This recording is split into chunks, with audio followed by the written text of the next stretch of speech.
Key. Written by H.P. Lovecraft. Narrated by Michael Anthony Scott. Produced by thoughtaudio.com. I saw him on a sleepless night when I was walking desperately to save my soul and my vision. My coming to New York had been a mistake, for whereas I had looked for poignant wonder and inspiration in the teeming labyrinths of ancient streets that twist endlessly from forgotten courts and squares and waterfronts to courts and squares and waterfronts equally forgotten, and in the cyclopean modern towers and pinnacles that rise blackly Babylonian under waning moons, I had found instead only a sense of horror and oppression, which threatened to master, paralyze, and annihilate me. The disillusion had been gradual.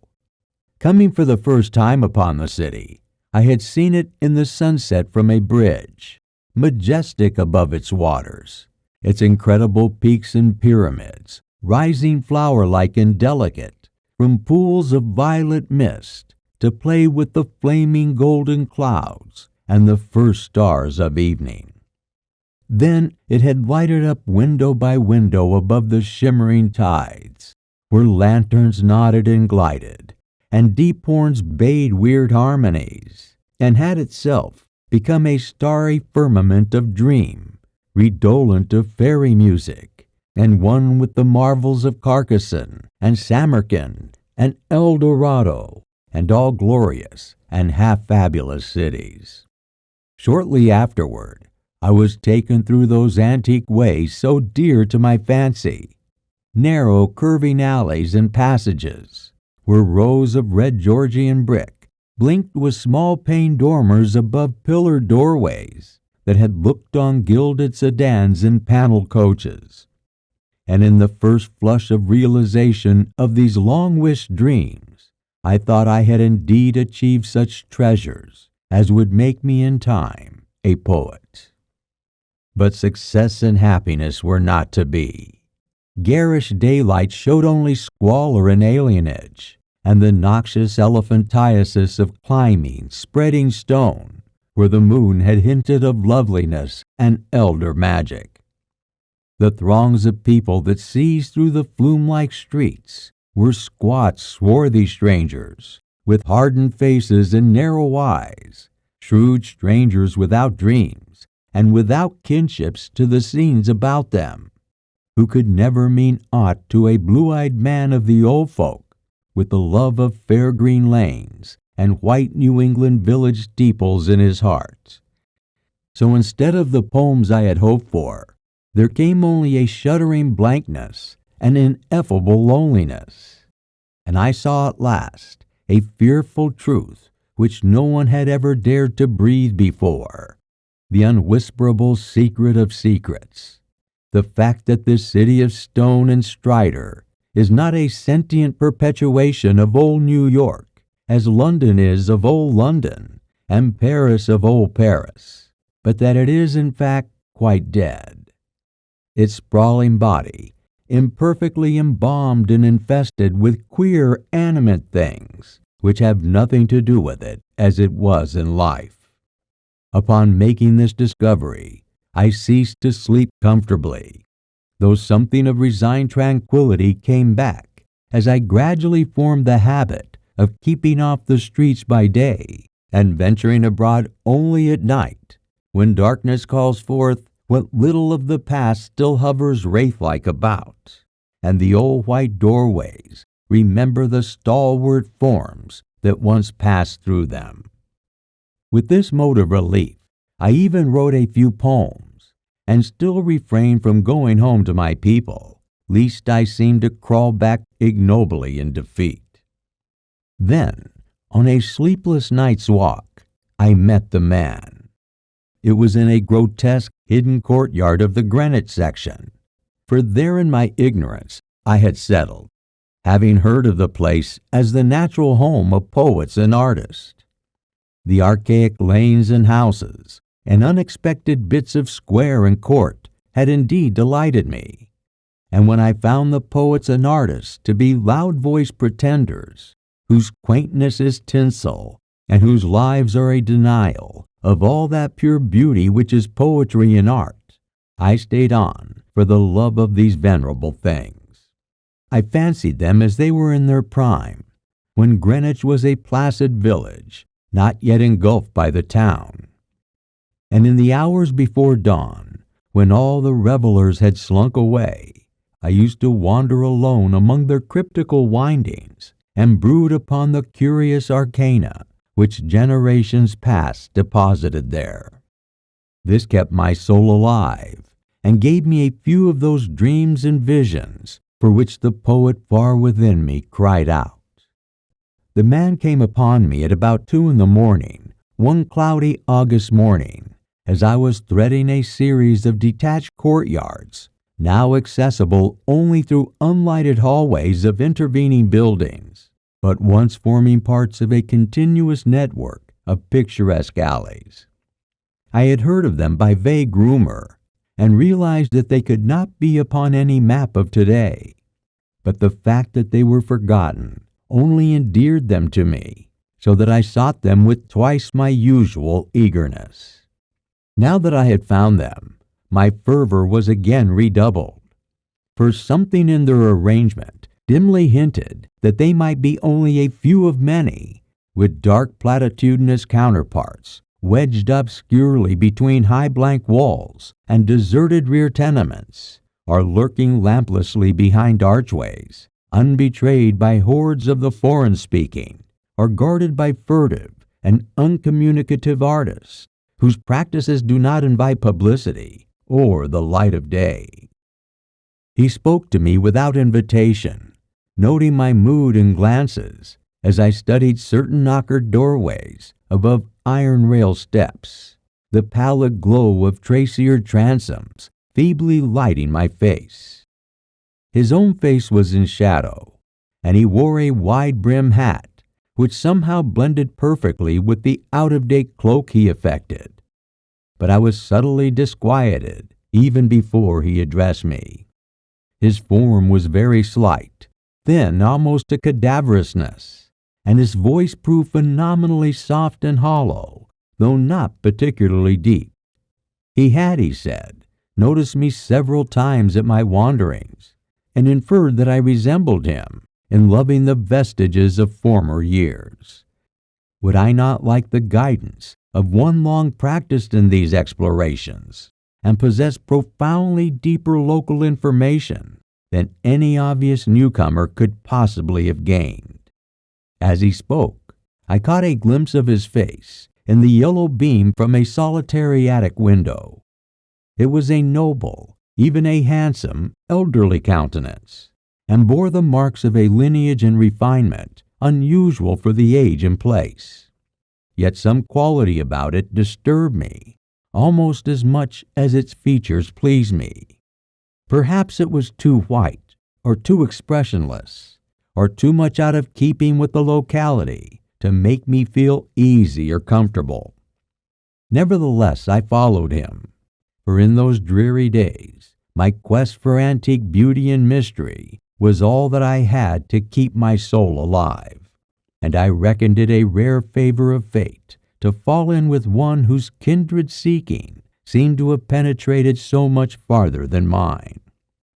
Something in the night constrained the cloaked man to silence, and for a long hour he led me forward without needless words, making only the briefest of comments concerning ancient names and dates and changes, and directing my progress mostly by exaggerated gestures as we squeezed through the interstices, tiptoed through corridors, clambered over brick walls, and once crawled on hands and knees through a low arched passage of stone, whose immense length and tortuous twisting effaced at last every hint of geographical location I had managed to preserve. The things we saw were very old and marvelous, or at least they seemed so in the few straggling rays of light by which I viewed them, and I shall never forget the tottering Iconic columns and fluted pilasters, The urn-headed iron fence posts and flaring linteled windows and decorative fanlights that appeared to grow quainter and stranger the deeper we advanced into this inexhaustible maze of unknown antiquity. We met no person along the way, and as time passed, the lighted windows became fewer and fewer. The streetlights we first encountered had been of oil and of the ancient lozenge pattern. Later I noticed some with candles. And at last, after traversing a horrible, unlighted court, where my guide had led me with his gloved hand through total blackness to a narrow wooden gate embedded in a high wall, we came upon a fragment of alley, lit only by lanterns in front of every seventh house, unbelievably colonial tin lanterns with conical tops and holes punched in the sides. This alley led steeply uphill, more steeply than I had thought possible in this part of New York, and the upper end was blocked squarely by the ivy-clad wall of a private estate, beyond which I could see a pale cupola and the tops of trees waving against a vague lightness in the sky. In this wall was a small low-arched gate of nail-studded black oak, which the man proceeded to unlock with a ponderous key. Leading me within, he steered a course in utter blackness over what seemed to be a gravel path, and finally up a flight of stone steps to the door of the house, which he unlocked and opened for me. We entered, and as we did so, I grew faint from a reek of infinite mustiness which welled out to meet us, and which must have been the fruit of unwholesome centuries of decay. My host appeared not to notice this, and in courtesy I kept silent as he piloted me up a curving stairway, across a hall, and into a room whose door I heard him lock behind us. Then I saw him pull the curtains of the 3 small-paned windows that barely showed themselves against the lightening sky, after which he crossed to the mantel, struck flint and steel, lighted 2 candles of a candelabrum of 12 sconces, and made a gesture enjoining soft-toned speech. In this feeble radiance, I saw that we were in a spacious, well-furnished and paneled library, dating from the first quarter of the 18th century, with splendid doorway pediments, a delightful Doric cornice, and a magnificently carved overmantel with scroll and urn top. Above the crowded bookshelves, at intervals along the walls, were well-wrought family portraits, all tarnished to an enigmatical dimness, and bearing an unmistakable likeness to the man, who now motioned me to a chair beside the graceful Chippendale table. Before seating himself across the table from me, my host paused for a moment, as if in embarrassment. Then, tardily removing his gloves, wide-brimmed hat, and cloak, stood theatrically revealed in full mid-Georgian costume, from queued hair and neck ruffles to knee breeches, silk hose, and buckled shoes I had not previously noticed. Now slowly sinking into a lyre-backed chair, he commenced to eye me intently. Without his hat, he took on an aspect of extreme age, which was scarcely visible before, and I wondered if this unperceived mark of singular longevity was not one of the sources of my original disquiet. When he spoke at length, his soft, hollow, and carefully muffled voice did not infrequently quaver, and now and then I had great difficulty in following him as I listened with a thrill of amazement and half disavowed alarm which grew each instant. "You behold, sir," my host began, "a man of very eccentrical habits, for whose costume no apology need be offered to one with your wit and inclinations. Reflecting upon better times, I have not hesitated to ascertain their ways and adopt their dress and manners, an indulgence which offends none, if practiced without ostentation. It had been my good fortune to retain the rural seat of my ancestors, swallowed up by two towns, first Greenwich, which was built here after 1800, then New York, which joined in 1830. There were many reasons for the close keeping of this place in my family, and I have not been remiss in discharging such obligations. The squire who succeeded in it in 1768 studied Sartane arts and made Sartane discoveries, all connected with influences residing on this particular plot of ground, and eminently deserving of the strongest guarding. Some curious effect of these arts and discoveries I now propose to show you, of course, under the strictest secrecy, and I believe I may rely on my judgment of men enough to have no distrust of either your interest or your fidelity. He paused, but I could only nod my head. I have said that I was alarmed, yet to my soul nothing was more deadly than the material daylight world of the city, and whether this man was a harmless eccentric or a wielder of dangerous arts, I had no choice but to follow him and quench my sense of wonder on whatever he might have to offer. So I listened. To my ancestor, he softly continued, there appeared to reside some exceedingly remarkable qualities in the will of mankind, qualities having suspected dominance, not only over the acts of oneself and of others, but over every variety of force and substance in nature, as well as over many elements and dimensions deemed more universal than nature herself. May I say that he openly disregarded the sanctity of things as great as space and time, and that he put to strange use the rights of the Sartane Indians, once encamped upon this hill. The natives expressed anger when the place was built, and were troublesome and pestilent in asking to visit the grounds at the full moon. For years they stole over the wall each month when they could, and by stealth performed Sartane acts. Then in 68, the new squire caught them performing their rituals, and was amazed at what he saw. Thereafter, he bargained with them, and exchanged free access to his grounds for the exact inwardness and secrets of what they did. He then learned that their Indian grandfathers got part of their custom from their red ancestors, and part from an old Dutchman in the time of the States General. However, soon thereafter, all the Indians died from smallpox. I fear the squire must have served them monstrous bad rum infused with the disease. Whether by intent or not, I do not know. But a week after he learned their secrets, he was the only man living that knew them. You, sir, are the first outsider to be told there is a secret, and split me if I have risked tampering with the powers, had you not been so passionate after bygone things. I shuddered as the man's speech grew strange and mysterious. He went on, but you must know, sir, that what the squire got from the native Indians was but a small part of the learning he came to have. He had not been to Oxford for nothing, nor talked to no account with an ancient chemist and astrologer in Paris.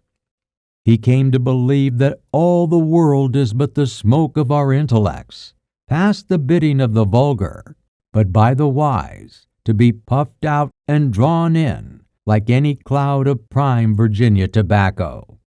What we want, we may make about us, and what we don't want, we may sweep away. I won't say that all this is wholly true in body, but it is sufficiently true to furnish a very appealing spectacle now and then. You, I conceive, would be tickled by a better sight of Sartane's other years than your imagination affords you. So please hold back any fright at what I intend to show. Come to the window and be quiet. My host now took my hand to draw me to one of the two windows on the long side of the malodorous room, and at the first touch of his ungloved fingers, I turned cold. His flesh, though dry and firm, was of the quality of ice, and I almost shrank away from his pulling.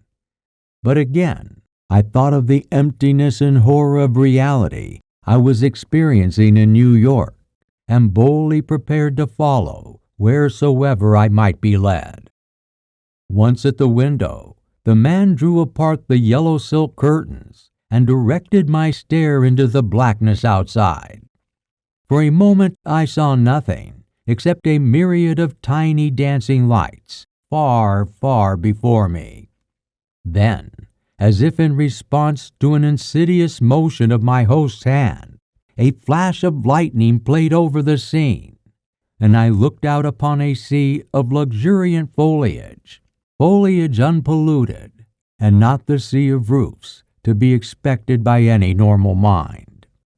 On my right, the Hudson glittered wickedly, and in the distance ahead, I saw the unhealthy shimmer of a vast salt marsh constellated with nervous fireflies.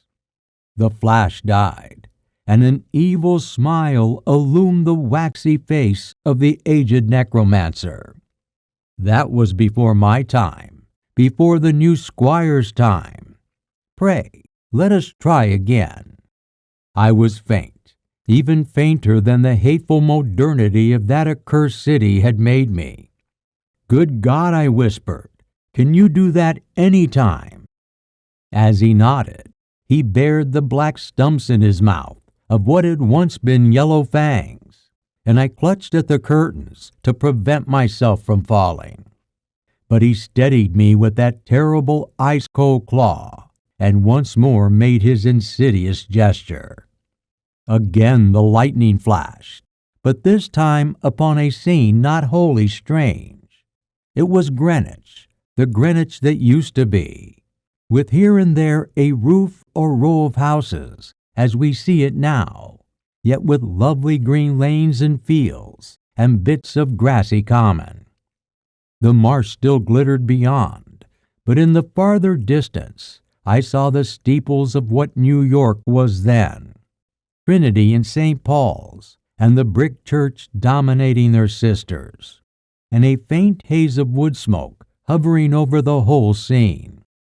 I breathed hard, but not so much from the sight itself as from the possibilities my terrified imagination conjured up. Can you, dare you, go farther? I spoke with awe, and I think he shared it for a second, but the evil grin returned. Farther, what I have seen in my days would blast you to a mad statue of stone. Back, back, forward, forward. Look, you puling lackwit. As he snarled the phrase under his breath, he gestured anew, bringing to the sky a flash more blinding than either that had come before.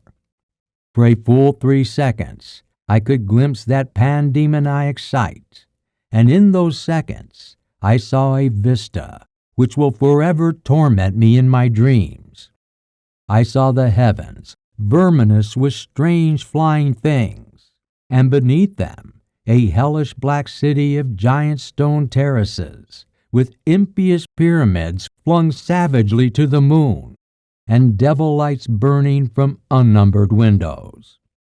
Swarming loathsomely on aerial galleries, I saw the yellow, squint-eyed people of that city, robed horribly in orange and red, and dancing insanely to the pounding of fevered kettle drums, the clatter of obscene crotella, and the maniacal moaning of muted horns, whose ceaseless dirges rose and fell undulantly, like the waves of an unhallowed ocean of bitumen.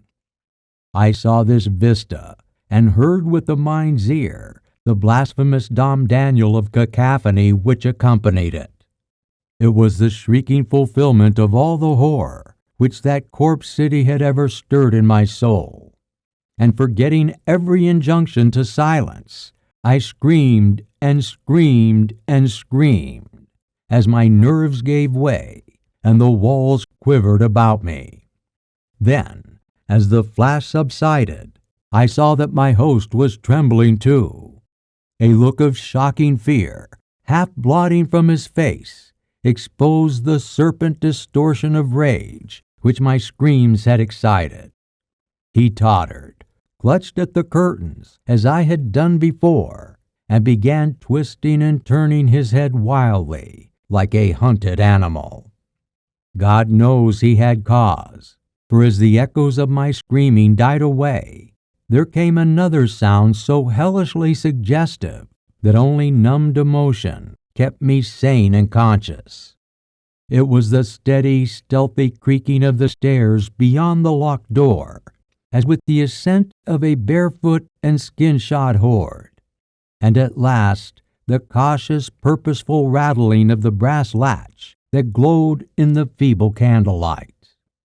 The old man clawed and spat at me through the moldy air, and barked things in his throat as he swayed with the yellow curtain he clutched. The full moon! Damn you, you yelping dog! You called them, and now they have come for me. Moccasin feet, dead men, gad sink you, you red devils. Yes, I poisoned that rum of yours, but haven't I kept your pox-rotted magic safe? You swilled yourself sick. Curse you! You must blame the squire for your fall, not me. Let go, you red devils. Unhand that latch. I have nothing for you here.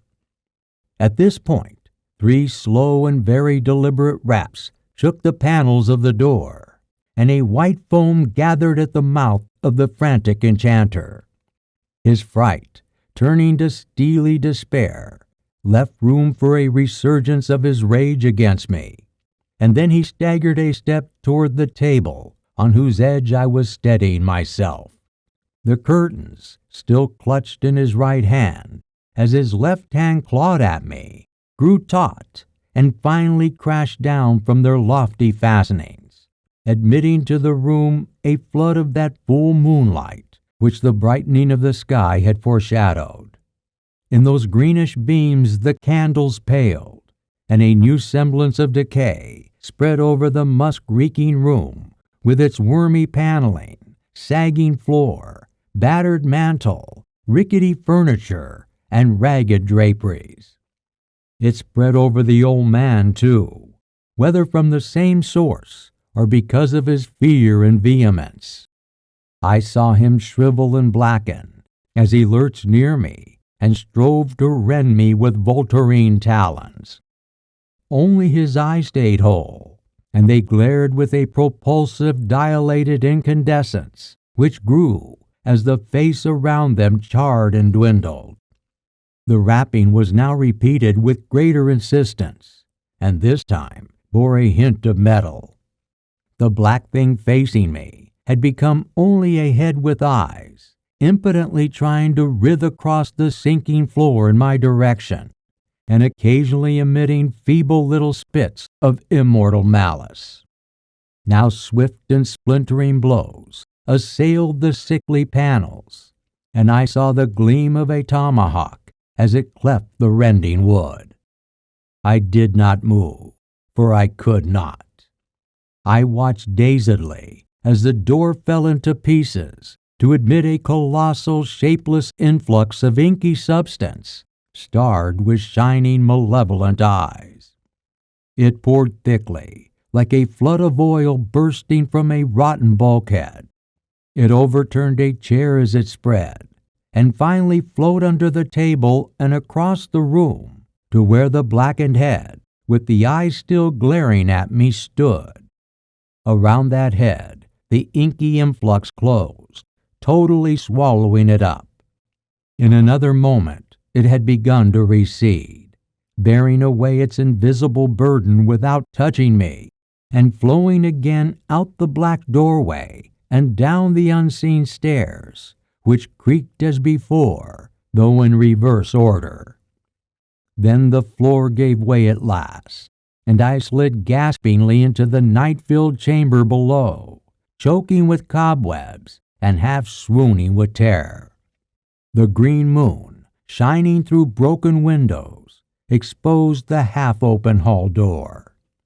as I rose from the plaster-strewn floor and twisted myself free from the sagging ceiling, I saw sweep past it an awful torrent of blackness, with scores of baleful eyes glowing from it. It was seeking the door to the cellar, and when it found it, it vanished therein. I now felt the floor of this lower room giving way, as that of the upper chamber had done, and at once a crashing noise from above had been followed by the fall of the cupola past the west window.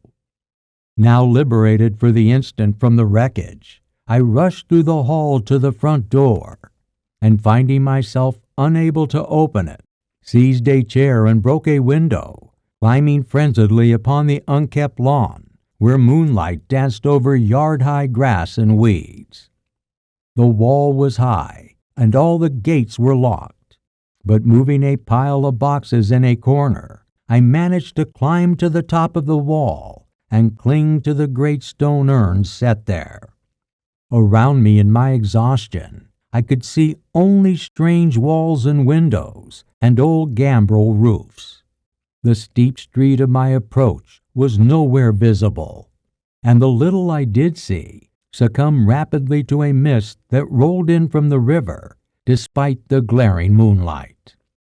Suddenly the urn to which I clung began to tremble, as if sharing my own lethal dizziness, and in another instant my body was plunging downward to I knew not what fate. The man who found me said that I must have crawled a long way despite my broken bones, for a trail of blood stretched off as far as he dared look. The gathering rain soon effaced this link with the scene of my ordeal, and reports could state no more than I had appeared from a place unknown at the entrance of a little black court off Perry Street. I never sought to return to those shadowy labyrinths, nor would I direct any sane man there if I could. Of whom or what that ancient creature was, I have no idea. But I repeat that New York City is dead and full of unsuspected horrors. Where he has gone, I do not know, but I have gone home to the pure New England lanes upon which fragrant sea winds sweep at evening. We hope you enjoyed this interesting audio title. For more information on all of our titles, please visit us at thoughtaudio.com.